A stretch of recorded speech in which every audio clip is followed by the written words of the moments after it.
Hello, it's Anna Pacheco, SantaFe101.com. My guest today is Ty Ayers of Ohori's Coffee here in Santa Fe. Ty, do I have your permission to record this interview?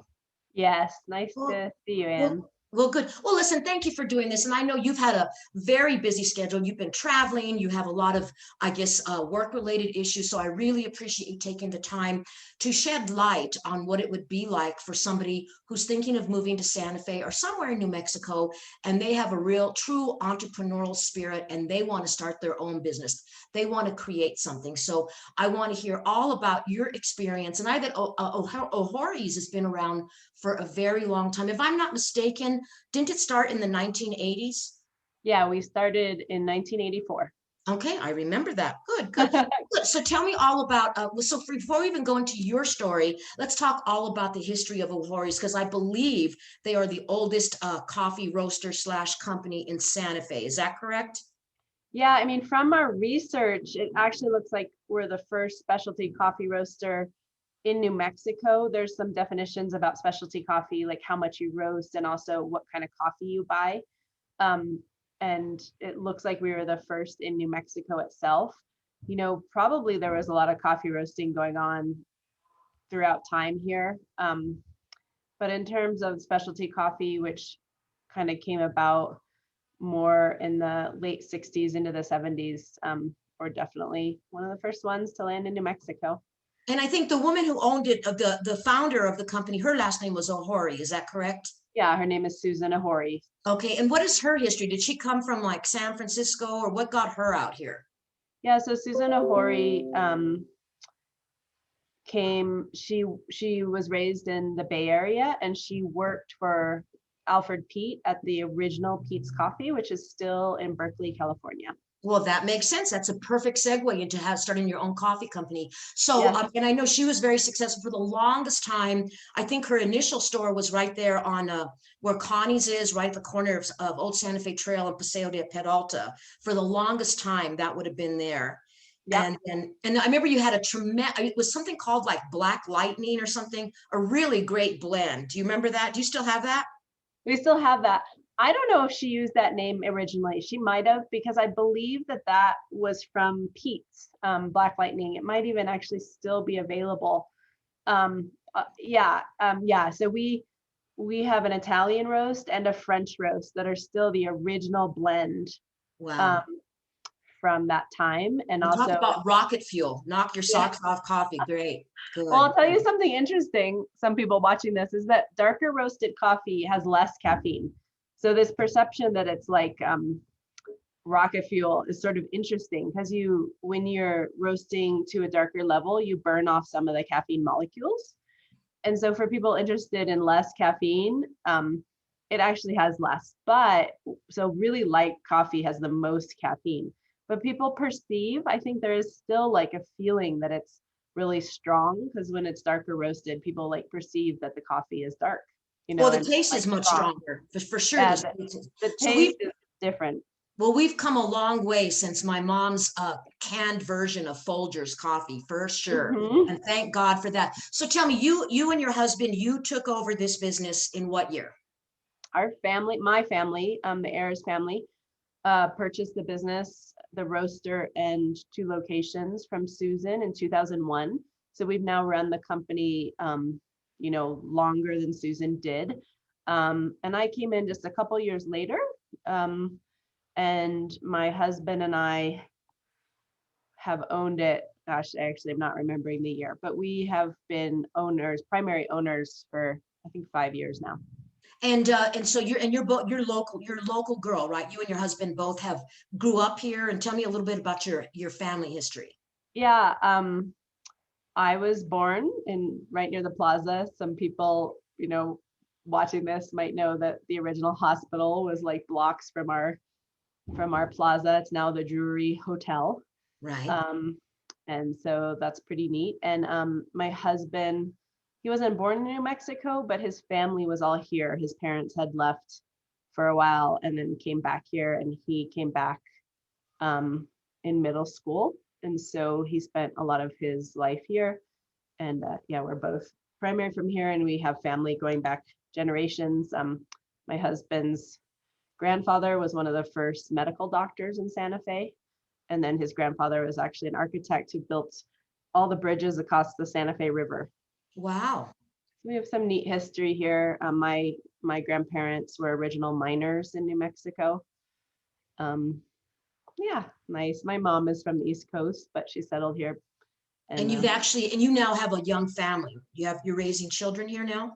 Yeah, we have 2 children that go to school in Santa Fe, and we're enjoying our family life here.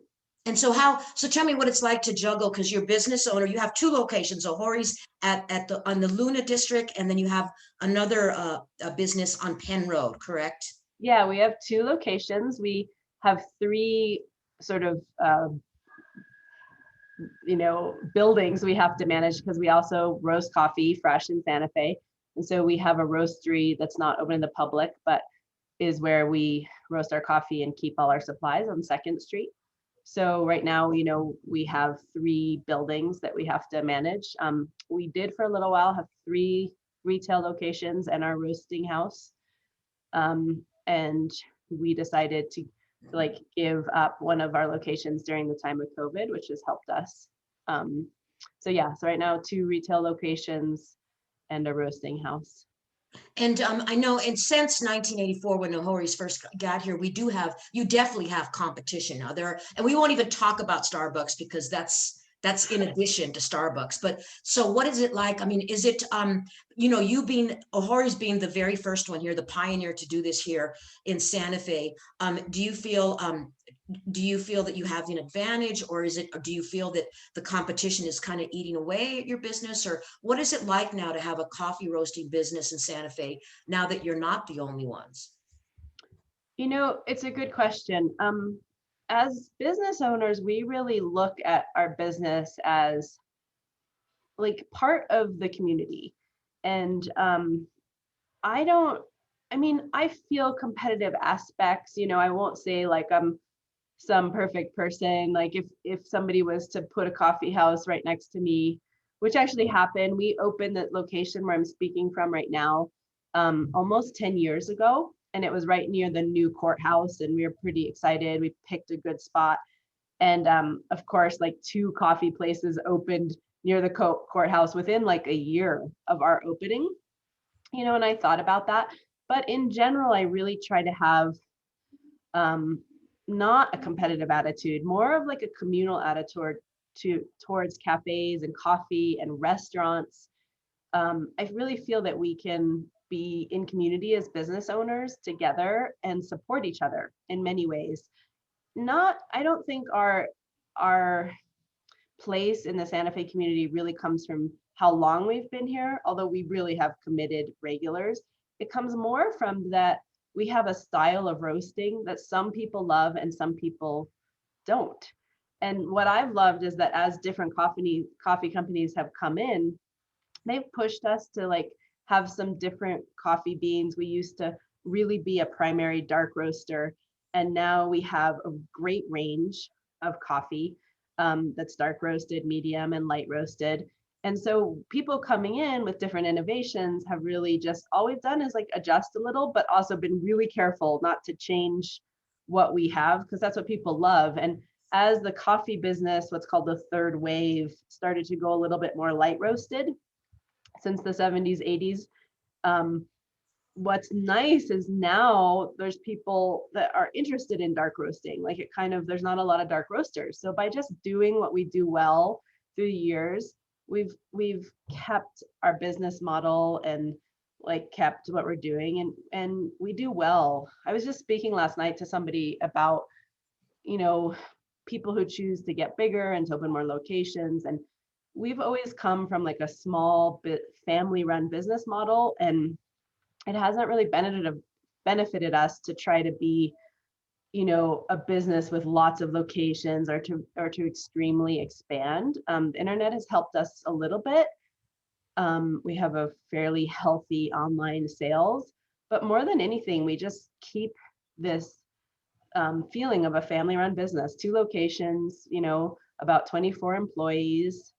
And it seems to be good for everyone involved. And I support other other cafes, other roasters being in town. I really like that people have a lot of choice in this town. It's a small town in some ways, but there seems to be enough for everyone on some level, and this has been a good year to like show us what can survive here. And in terms of, you were talking about, you have like the terms of customer loyalty. Let's talk a little bit. I mean, do you actually have people that have really followed you since like 1984? Do you still have the same people? They'll only go to Ohori's for their coffee? Oh yeah. And one of my favorite things is in 1984, I was 9 years old, and people will ask me like, "Oh, have you had it since 1984?" I'm like, "No." So I love that question. Absolutely. We have people that have come to Hawaii since 84. And now, like I saw a review on Google the other day that said like, my parents drank this coffee and now it's the only coffee I drink. And, so now you get generations of like regular customers, and we definitely need all of our Santa Fe regulars. And then there's an influx of Santa Fe visitors that find our stores, and then we have a pretty healthy internet business. And so yeah, we have such an interesting mix of people that come in here and have no idea, and then people that have been coming here since 84, and they sometimes they know more about the coffee than the baristas, which is always kind of interesting. Some of the baristas now at this point, they weren't even born in 1984. Right. Well, let's talk about the internet aspect of your business. Do you market, because anybody, you can get anything on the internet, literally right now. So why would people search you out, or why would Ohori's have a pretty strong online business? Is it business model? Is it because people know about Ohori's and maybe they moved away, or how did that work out? It's never been a super strong part of our business. We started shipping coffee before 2000, and that exactly, you got it. And it came from people who visited or used to live in Santa Fe and then just wanted Ohori shipped to them. And then we started getting like people would tell each other about Ohori's, and we had absolutely no marketing and a pretty simple web page. Then I was wanting to change our webpage. It was about 10 years old before 2019.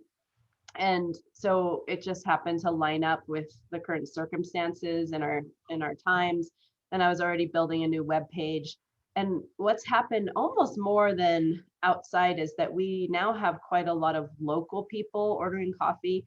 We're providing delivery for, I think, $5. So it's less than either a shipment from like the postal service or from one of the like local delivery services. And then we have curbside that people seem to really like because they can order online and then just run in. Sometimes there's long lines at coffee shops. And so what we're finding is the internet is serving the local population a lot. Coffee itself, coffee beans, which is what we do online, it's not the best for a small business like us. It's not such an easy market to go into online. It's there's like a click rate on Google, and it's one of the highest costing click rates because so many people look for coffee. So it's a really hard internet market for a small coffee business to get into. And the costs of trying to advertise online coffee are really untenable for a business like us. So we've just relied on like people who come in the stores, exactly, and then find us that way. And we do a little bit of advertising now, but it's really regional based, trying to bring people into the stores, and then maybe they'll want to use the internet. Does that make sense? That does. And then do you do like wholesale sales for like restaurants? Do restaurants buy specifically Ohori coffee, or what about that aspect of the business? We do. We have a wholesale business, and most of our wholesale clients have come to us. It's not something we actively go after. In terms of the market, there are a few companies that have come to Santa Fe over the years that have really been aggressive, like with that market. Wholesale some companies, what they do is they'll provide the restaurant, cafe with the machinery, and that's a whole different business. You have to have people that, fix the machines basically. But we have a good relationship with a local man who provides machines and fix them. So some restaurants have just decided that they want the quality of our coffee, like the shed right off the plaza. And so they've purchased their own machines and, pick up coffee from us every week. And we have great rates on wholesale, but we don't provide sort of the delivery part and the machines. And, it might be a way we grow, but the market's fairly saturated in Santa Fe with wholesale. A lot of restaurants need a little bit, like they buy a less quality coffee, because it's not the main thing that they're concerned about, and they need it to be well priced. So a restaurant that's choosing to serve like specialty coffee really wants that. You'd think there'd be more of it here. We have such an amazing restaurant. Like we have so many amazing restaurants. It's such a great food atmosphere in Santa Fe. So I've been surprised about the quality of coffee at restaurants here, but sometimes it's just not the main goal of a restaurant, especially at night. Exactly. Need to get all caffeined up at night.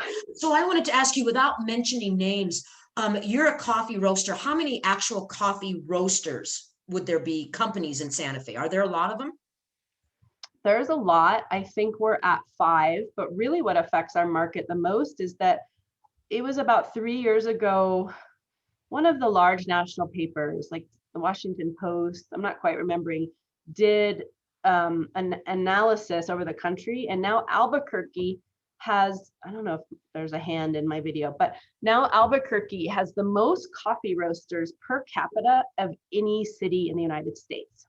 We're talking like San Francisco, Eugene, Oregon, Seattle, who are like really saturated. But when you talk about the amount of people that live in New Mexico, we have like tons of coffee roasters.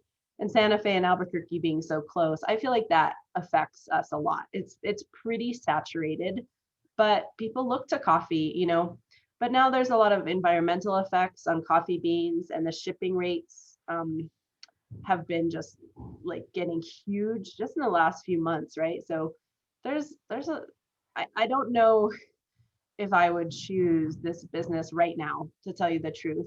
And the one thing is it's a hard way to make a lot of profit when you're selling things that are between like $2 and $20. You really have to sell a lot, right? Right. And a lot of people have this dream of cafes, but the cost of goods and then the price that you're able to pass down the line, it's a hard hustle for the amount of profit that a business can make. And something I really support, but is hard, is that Santa Fe has a fairly high living minimum wage. I think we're headed towards over $12 an hour. And of course, our baristas make more than that. But it's something people really have to think about in Santa Fe. You have to really make enough that your employees can be well paid, but the business can survive. And that was my next question. It's like you said, you have 24 employees. And I know that's one of the things in Santa Fe, especially since we're coming out of a pandemic. It's just really hard to get people to work, right? Even without the pandemic, it's just harder. But you're right. We have the highest minimum wage in New Mexico, and one of the highest minimum wages in the country. As a matter of fact, I think we were number 2 or number 1 in starting this kind of higher than minimum wage. It was us and maybe San Francisco, if I'm not mistaken. But so what's it like to have, do you have like a lot of loyalty with the employees, or how do you keep your workers happy? In addition, in addition to well paid, how do you keep them happy? Well, I'm going to address 2 things there. Yeah, just like the climate in Santa Fe, it's, that part of our town is part of what makes Santa Fe special, that people are willing to pay those wage costs. Now, the truth is restaurants can include tips in their minimum wage. So, when people are thinking about this town, there's a happiness that goes along with well-paid workers. So I think that Santa Fe has a certain amount of like gross national happiness, if you've heard that term before. But we also have some drawbacks. We now only really have 2, and correct me if I'm wrong, like educational institutions, the community college and St. John's. And that affects the kind of employees that I'm often looking for. I feel that coffee roasters and cafes, we really support, it's not about age, but we support people in transition, is the way I like to think about it. Somebody who's in school, somebody who has like aspirations and they're getting training, or they need some time. Like sometimes we get people who come home to take care of parents. So I really like to think of it as a wonderful job for people in transition to be able to like support themselves. And we have some career people. Our roaster has been with us over 10 years. My husband and I have been here since around early 2000s. I have a buyer who's been with me many years. We even have some baristas that have been here over 10 years, but most people are here under a year. This year, it's like, I couldn't even tell you, I have so much turnaround, and as has been in the national news, it is pretty hard to hire right now, but I think that will shift a little bit, and we're just sort of holding our space. And to answer your question about what we've done, over the years, we've really worked on culture here. We look at ourselves as an egalitarian communal place that doesn't have a lot of the feeling of top-down management. Everyone who comes in, they learn how to do everything for the customer. So you go to a place like Starbucks and somebody's only trained on the register, or maybe they're just trained on drinks. We bring somebody in, we treat them like a mature person, and we teach them how to do everything, and they come to work and they're able to help the customer like from the beginning and the end. Of course, then people can rise a little bit, they'll take care of money, have keys to the store.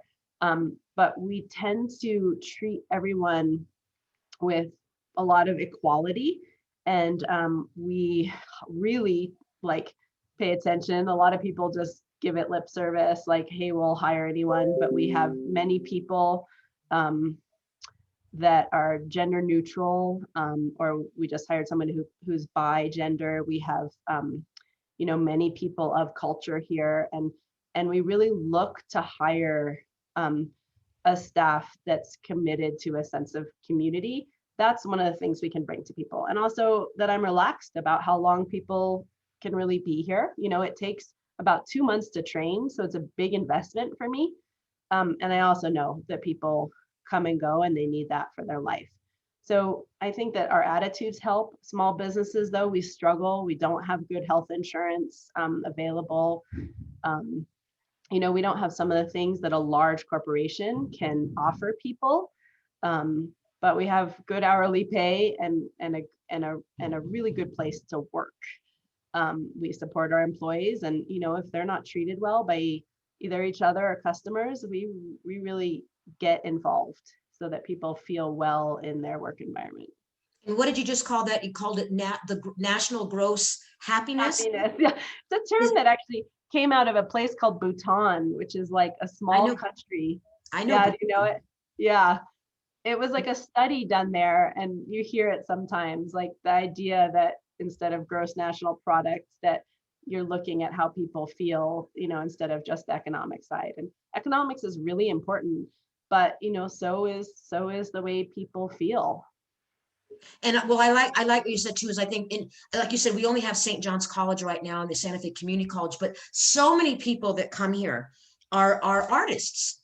And I think, and that's another way that they obviously have to make money to pay bills and things, but there's a creative side. So many people are creative. For our listeners out there, Santa Fe, in 2005, Santa Fe became a UNESCO creative city. So there's a lot of creative people in this town, but we all have to work. So I think that's one of the nice things about a place like Ohori's. They're going to be happy in their job, but they're also perhaps working on other types of creative projects, which kind of like just continues to add to Santa Fe's creativity. So thank you, Ohori's, for continuing to help this city be so creative. And we're actually out of time. Is there anything you want to end with in terms of advice of people? Of course, we don't want any more coffee roasters for right now. And I didn't know about Albuquerque. Don't do this in Albuquerque either. But like, is there any kind of advice or suggestions or anything you want to end with that might be, might inspire people that are thinking about, they want to make a go of something in New Mexico?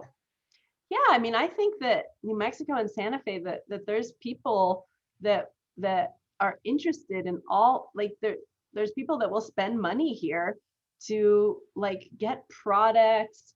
People love small business, I think, and there's a commitment in this community to shopping at small business. So those are valued things if you're starting a small business. Don't you think so, Anne? That's like Well, a I think, commitment yeah, from if the the community, community? well, you can't, if the community doesn't support you, then you don't have a small business. You need to Yeah, have community support. And I do believe that. I think that's been a big supportive part of Santa Fe, is that when we have like buy local days and then you're testament to that. You've been here since 1984. So obviously the community has been supporting you all these years. yeah, yeah.